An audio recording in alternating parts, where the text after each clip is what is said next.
Hello, Facebook land again.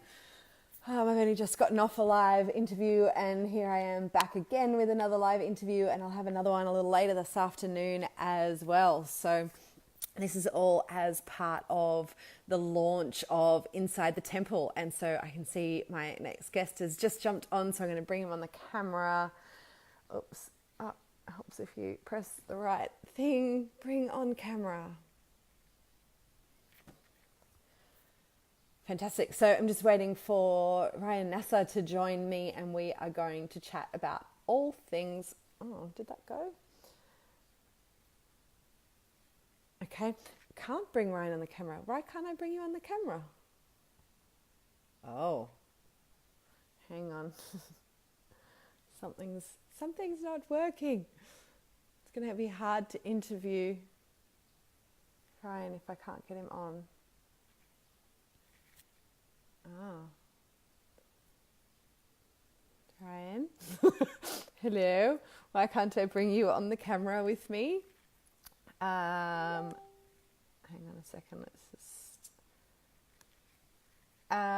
Rhyn, you're on your phone, yeah? Can you message me to tell me that you're on your phone? Because for some reason I can't add you. You have no idea. I love you so much. Okay. Yes, you're on your phone. Oh, Facebook. Come on, man.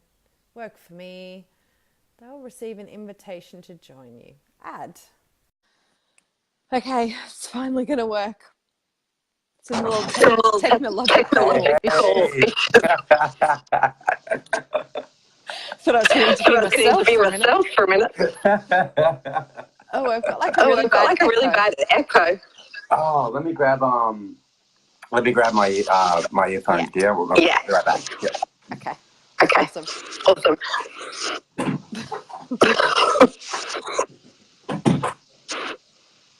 Let's keep on talking, but I can just hear myself.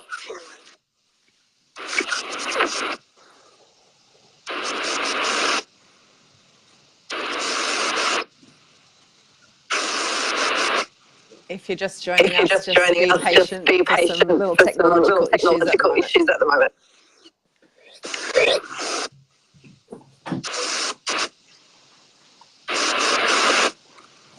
Ladies and gentlemen, back in the...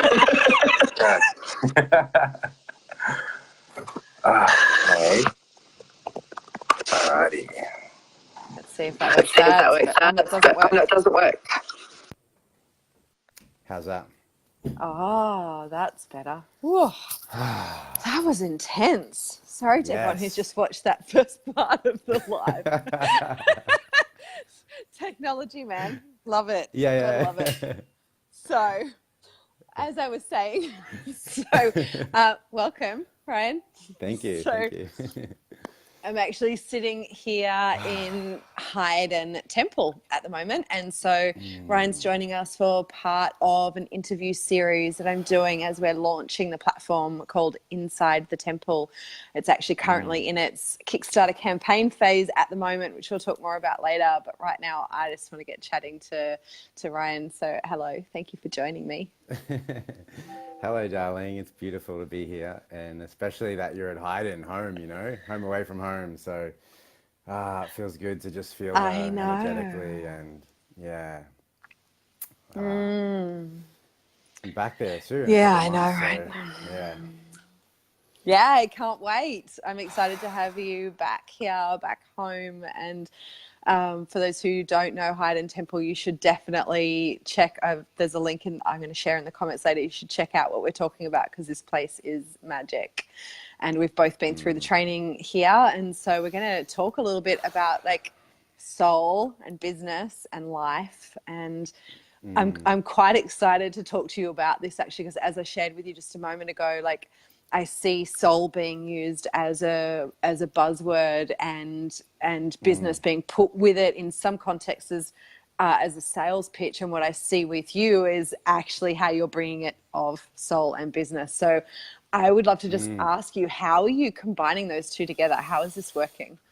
Yeah, that's a great question. And trial and error is probably the first place that I've got to here, you know. And first of all, it was growing up in a business family and even having like Phoenician ancestry, you know. So, Mm, and yeah, mum, dad, granddad, you know, they're all in business. So I sort of like learned from them. So that was the first sort of stage. And then I had my first spiritual sort of awakening when I met like a master, a Qigong master. He was an internal martial artist. And then that just threw me on a different path. And I went to live in China with the monks and the masters and studied Taoist internal alchemy. And, you know, I was training like 18 hours. I was just living it fully, you know, it was just like, mm, more of a masculine version of spirituality, you know, very like disciplined and focused and doing all the training. And you know, I just started asking like, what is my sole purpose, and can I build a business around what I love and what I mm, enjoy? So it's been a question that I've been sitting on for like 14 years and trying to deepen and get closer to that principle within inside myself. mm, So, you know, any principle that we connect to deeply, we draw the resources, the people, circumstances, and events that sort of support that. So, you know, and yeah, I mean, I was just so just before what we were saying, like you know, I was felt like I was doing business from like this soul level, but and I was attached to like a statement of something. How I'm here serving humanity and I'm doing all this good work, but actually inside my own temple, my own woman and man were just like you know, it was just my ego had taken over. I'm like, this is the plan, this is what we're doing. And yes, I was impacting people. Yes, I was doing good. Yes, I was making an impact and all those great things. But my own inner relationship was suffering, you know. And mm, so, and as a result, it was hard to keep my soul down. I had to do a lot of meditation just to touch that and to keep it in and to keep connected to it. But because my temple was in, you know, in a mess on the inside, you know, you probably wouldn't have noticed that from the outside unless you're really landed in sort of yourself. But yeah, like I was putting the mission over my own temple, and now it's about getting the mm, temple and my soul to land fully and doing business in a way that's comfortable and loving for the soul, so you can express, you know, his and her gifts fully. So the animal body mm, feels safe, the angel body feels safe, and there's that sort of marriage inside, and there's concepts and principles around, and your environment supports that way of life and business. So mm, there's certain key concepts that support that, and it's a shift in mindset, and it's just shift of way of being to really land in that. It's not like you were saying just a buzzword and a concept of like, wow. I mean, first of all, it's really great that everyone's like awakening to like a soul culture or solarized culture. That's really mm, exciting, as you know. Like, so it's really cool that those buzzwords are around.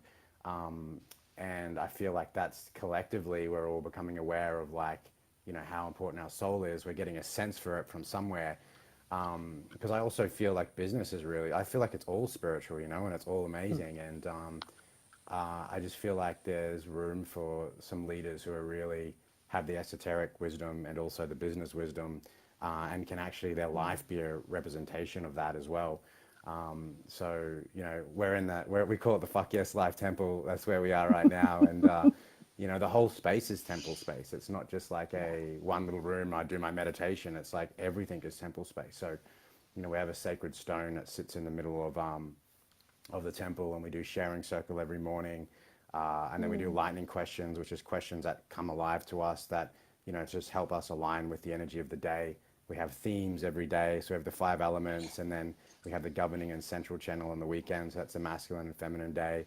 So mm, yeah, we really and I think the key when it comes to doing business and soul together is, I think the main key is like, you know, sacred communication. Like what I find when you go on a spiritual journey is that and you start doing that deeper work, you become so sensitive inside that business feels like it's just killing your soul. So it's mm, like, and then what happens is relationships break down and people can't hold difficult conversations, and people start projecting their own shit on people, and they don't have a better framework. Like school didn't equip us to, you know, to learn about like everything's a reflection of our own consciousness. You know, what's coming from the body mind. Am I in the drama triangle? You know, what is soul, or am I mhm. my personality, or my ego? And so like everyone's just doing the best that they can. And if you want to do business, often it's just like put on the mask and harden up and push through those Yeah. outcomes. But after a while, your physical health wanes, your relationships break down. And, you know, some people have a little bit more luck on that journey than others. But if you're more tapped in and spiritual, which actually the whole planet and the whole humanity is moving in that direction. Mm. So it's like there's more of a need for how do we do business in a way that is really supportive of the soul and can bring through a new civilization. And you know, I grew up around my grandparents. My granddad had like a service station, you know, the old traditional ones where they would walk out and Hmm. fill up your car, you know. And my Yep. grandparents had like a pub, and the service was so just based on love and so much based on Mm. like, and I feel like, you know, the times were less busy then and people really cared. And I Yeah. feel like when the soul has landed, it's pure love. So it really cares. So it's kind of like the more that we can actually land in our soul and do business, the better we're going to do, because we're going to be coming from love, and providing that we've got the right business Mm. models, which is a different conversation in itself, to support the soul. Then actually business becomes, it should be something that turns you on, you know, that our erotic energy Mm. should be like, you know, this whole year my eros has been like, wow, I'm turned on to do business, you know, I'm turned on to do life, and it's all the same. And then my heart feels connected to it, and then so does my consciousness. And I think if we're disconnected from the base of our sexuality when we're doing business, like we end up just going straight up to our head, and then the head is like, just, you know, it's ramming itself to just get things done. And it's like, if we can really drop down, there's so much divine wisdom that comes from Mother Earth, you know, from being really connected at the base. So yeah, that's Mm. anyway, like I feel like I could share so much. I'm so passionate about this subject, and I love it so much. And you Mm. know, yesterday we just secured all the domain names for soul entrepreneurship, which is kind of like the ship that we're going to be moving into now. And I'm grateful for Haydn and you know, Mm. and the gifts and Bruce's teachings and that too, because it's really leveled up the esoteric understanding of soul and spirituality, and Mm. given me maps that are just completely humbling. And I'm so feel stoked and privileged to be able to deliver that in a way, because I've been on this path. It's been 14 years now sitting with that question. So I feel like there's some things I'm starting to crack and really deeply understand, and my life is representing that. It's not just a concept that I'm you know, I'm blasting out into the world like this is what we should do. It's actually my life. I'm living that, Mm. and that's the true sign of, is someone embodying what they're here to do. So Yeah.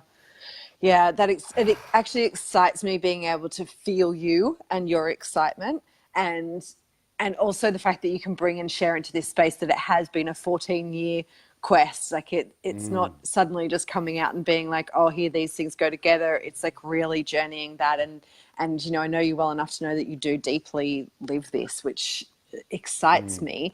And I know that for me, there's like a lot that I can learn from you on the business aspect of how to combine these two together. Even the fact actually that you just touched on that you do sharing circles of a morning in the business, to me, that's like, oh yeah, I want to do sharing circles in my business. Um, what are some other pieces that you can share around like how you are creating your business to be soul entrepreneurship? Like, how does someone even know that they're in their soul and that they're not just coming from their body mind? good question. I think one key distinction that really helps is understanding that the ego is a part of the soul. So it's like if you have a round ball like this representing the sun, and the ego is, you know, the bottom of it, and you've got these higher mental planes. So the trouble is there's like a lot of ego shaming, and the key to really break out of is, what I find, if the ego is more anchored in the body mind drama, then we're in the drama, you know, we're in the you know, rescuer, victim, prosecutor triangle, Mm. or we're in the lower personality of like fear, survival, trade and exchange.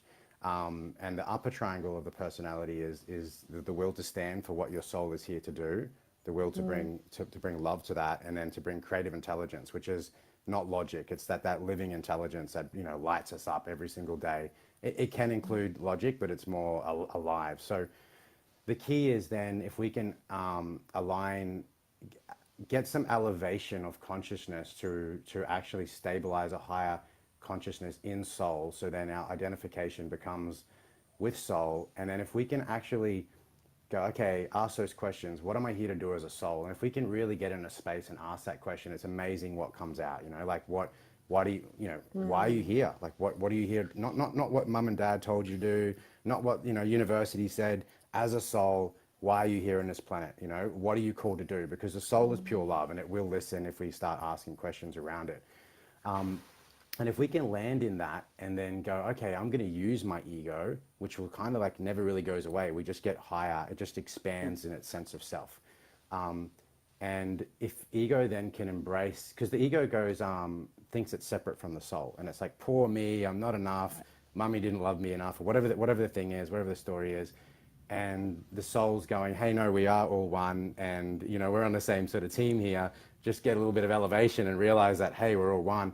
And then you can actually use the actual ego to align to your soul mission and purpose and go, okay, cool. What are my outcomes here? Or what are we working towards? What are my intrinsic values? And I think the key is, like, for me, it's like the business plan is inside of your heart and inside of your body. It's got to be a living vibration, not like, I mean, I do have these things written down as a way of reflection and self-honesty to see how I'm going on the ship or on the path. Kind of like just checking in the GPS every now and then and seeing if that's still alive to me or if something's evolved. But it's got to be a living vibration. Like, I think when we have to go to this is my journey. I used to get it into my head and write. That's what, now it's like I've learned to bust out of my mind and have it as a vibration rather than like a business plan that's shoved in the drawer somewhere that I need to check to see if I'm doing okay. It's you've got to be so alive in what you're here to do and so clear on that in the sense of that feeling. And that really is a big part what draws in the resources and in the circumstances, So, I remember, like, in the Trans-Himalayan teachings, Bruce was saying it's like there's 60 billion souls ready to incarnate. And the more that you embody your soul, the more support there is on your journey. And I find that we rely so much on technology now, like internet, and all the, Facebook, YouTube, and all of these things. And we kind of like outsource our power to these things, thinking that when we jump online, we're going to find a thing or whatever, forgetting that, before internet, we were deeply connected to this internet. And there's been all these amazing people who had a purpose and had a vision, and they were able to achieve it. And the right people, circumstances, and events sort of aligned around their ability to land their soul more deeply and follow that mission. And that is the internet, and that estatic current is what I'm buzzed about. That's one of the biggest awakenings, I think, from Haydn, is that, like, as when we were journeying together in Sydney, like, we were just surrendering to that current, and the circumstances and events that reveal themselves from following that, it's far greater than trying to get it in your mind and filter it through all the processes of that. It's just like there's a living current there, and the more that we awake ourselves up from the numb society and culture, not to bash on society, but the more alive we become to why we're here and what our gifts are, and we can really bring those through. So. Yeah, I actually feel like sharing that experience that we had in Sydney of, like, we could both feel that we wanted to birth something. There was like a co-creation of some sort, and sitting in that space of like, it would have been easy to go into the mind place of, cool, so business plan, and then we're going to do this, and then we'll do that, because this is what the body mind says, and this is what the business, and instead sitting there in it, being like, well, we know something's going to come. It's not here yet. No, it's not here yet. And then how it came, it was like dance. Yeah. Wasn't it? It was like dance and movement and pulling cards. And then it just, this thing just kind of burst and emerged. Yeah. That to me is